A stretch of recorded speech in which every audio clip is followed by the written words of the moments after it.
ಈಗ ನಮ್ಮ ತಂಡದಲ್ಲಿ ಕಲಾವಿದರಾಗ್ಬೋದು, ತಂತ್ರಜ್ಞರಾಗ್ಬೋದು, ನಾವೆಲ್ಲರೂ ಇನ್ವೈಟ್ ಮಾಡ್ತೀವಿ. ಬರೋದು ಬಿಡೋದು ಅವರವರ ವೈಯಕ್ತಿಕವಾದಂಥ ಆಕಾಂಕ್ಷೆಗಳಿರ್ತಾವಲ್ಲ ಅದ್ರ ಮೇಲೆ.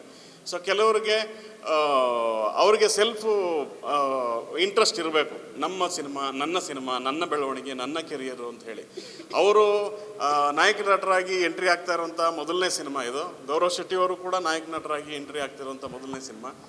ಅವರ ಮುಂದಿನ ಭವಿಷ್ಯಕ್ಕೆ ಬುನಾದಿ ಆಗುವಂಥ ಪಾಯ ಏನಿದೆ ಅದು ಈ ಸಿನಿಮಾದ ಗೆಲುವಿನಿಂದ ಪ್ರತಿಯೊಬ್ಬರಿಗೂ ಅನ್ನೋದು ಅವರ ಅರಿವಿಗೆ ಬಂದರೆ ತುಂಬ ಸಂತೋಷದ ವಿಚಾರ. ಅವರ ಅರಿವಿಗೆ ಬರಲಿ ಆದಷ್ಟು ಬೇಗ ಅಂತ ಭಗವಂತನ ಹತ್ರ ಕೇಳ್ಕೊತೀನಿ. ಇಲ್ಲ, ತುಂಬ ಖುಷಿ ಆಗ್ತಾ ಇದೆ.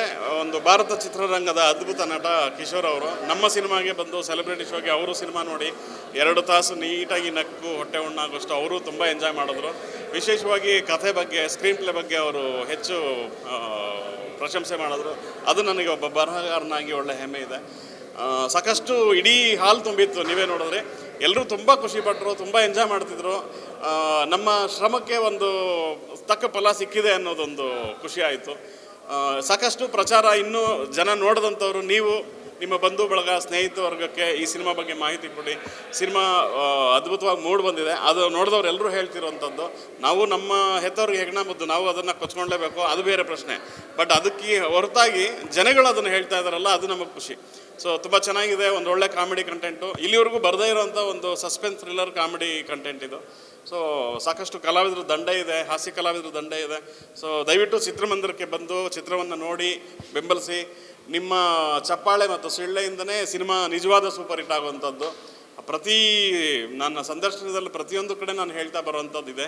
ಸೊ ನಿಮ್ಮ ಶಿಳ್ಳೆ, ನಿಮ್ಮ ಚಪ್ಪಾಳೆನೇ ನಮಗೆ ಬೇಕಾಗಿರುವಂಥದ್ದು. ದಯವಿಟ್ಟು ಸಿನಿಮಾ ಥಿಯೇಟ್ರಿಗೆ ಬಂದು ಸಿನಿಮಾನ ನೋಡಿ ಬೆಂಬಲಿಸಿ ಅಂತ ಕೇಳ್ಕೊತೀನಿ. ಇಲ್ಲ, ನನಗೆ ಕ್ಲೈಮ್ಯಾಕ್ಸಲ್ಲಿ ನಾನು ಬರಿಬೇಕಾದ್ರೇ ಈ ಪಾತ್ರಕ್ಕೆ ಇಂತಿಂಥವ್ರು ಕಲಾವಿದರು ಇದ್ದರೆ ಚಂದ, ಹೊಸ್ತನ ಇರುತ್ತೆ ಇಡೀ ಕ್ಲೈಮ್ಯಾಕ್ಸು. ಯಾರು ಗೆಸ್ ಮಾಡೋಕ್ಕಾಗಲ್ಲ ಈ ಥರದ್ದೆಲ್ಲ ಪಾತ್ರಗಳು ಬರುತ್ತೆ ಅನ್ನೋದು. ಅದು ತುಂಬ ಖುಷಿ ಕೊಡೋಂಥ ವಿಚಾರ. ಅದೇ ನಾನು ಬರಿಬೇಕಾದ್ರೆ ಪ್ರತಿಯೊಂದು ಸಂಭಾಷಣೆಯಲ್ಲೂ ರೆಗ್ಯುಲರ್ ಆಗಿರೋ ಫಾರ್ಮೇಟ್ ಬೇಡ. ಜನಸಾಮಾನ್ಯರು ಮಾಮೂಲಾಗಿ ಮಾತಾಡ್ಕೊಳ್ಳೋವಂಥ ರೀತಿನಲ್ಲಿ ಇದ್ದು ಕೂಡ ಅದು ಕತೆಗೆ ಇರಬೇಕು.